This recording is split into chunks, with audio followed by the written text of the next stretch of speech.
Good afternoon, everyone. This is Pastor Ron Brown here with Pastor Laura Kistart from the First Congregational Church in Southington, Connecticut, with a preview of our worship services this weekend and some other upcoming events.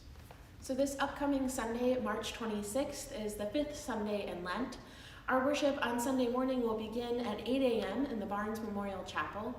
Our chapel service is a brief worship service, an opportunity to gather together and sing a hymn, as well as to hear the scripture reading, Pastor Ron's sermon, share prayers, and also to partake in the sacrament of Holy Communion.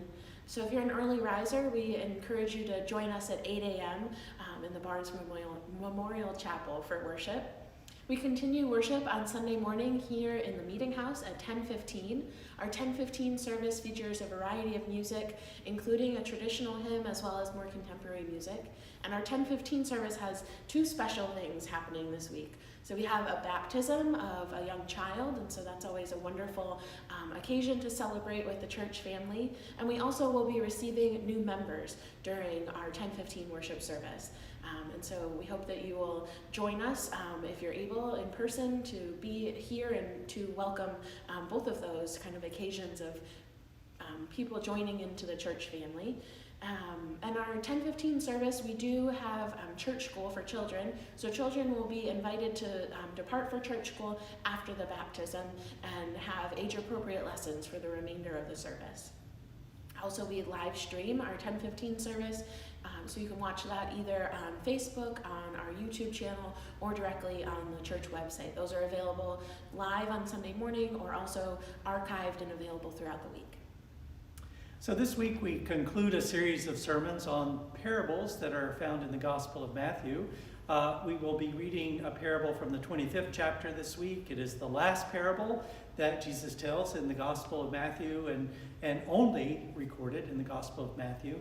It may be familiar to you. It's when Jesus tells people when they do things like feed the hungry, clothe the naked, visit the sick, that they have done it to him.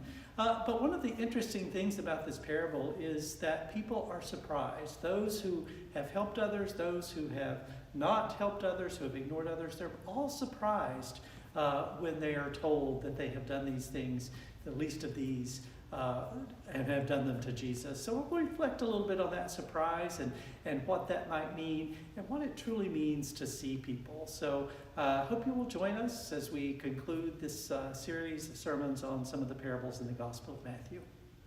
And there are many things coming up in the life of the church. So we are approaching Holy Week.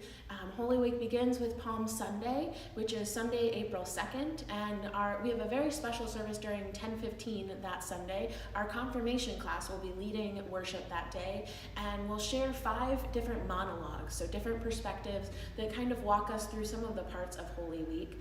So if you're available to join us, we also will have the Palm Parade on Palm Sunday. So that's always a very exciting worship service, and great to have the young people lead us in different parts of worship that day. We continue in Holy Week with a Maundy Thursday and a Good Friday service. That's April 6th and April 7th. And both of those services will be here in the Meeting House at 7 o'clock p.m. Our Maundy Thursday service includes the ritual of hand washing or foot washing, as well as the sacrament of communion. And then our Good Friday service, one part of that service is going to be lighting candles and using those candles and that light as a form of prayer. So if you're available, we hope that you will join us for those Holy Week worship services. And then one other opportunity to enrich your spiritual life during Holy Week is the Holy Week Vigil, which takes place in the chapel from the conclusion of the Maundy Thursday worship service all the way through to the Easter sunrise service. We hope to have someone in the chapel in prayer. There will be some prayer stations in there. And so if you would like to participate in that, the Holy Week Vigil, there is a sign up outside of Pastor Ron's office. We also have an electronic sign up. You can contact the church office, and we'd be happy to make sure that there's a slot for you to be in prayer during this really important time in the life of the church. So we hope to see you this Sunday and for some of our special Holy Week events, and we hope you enjoy this beautiful afternoon. May God bless. God bless.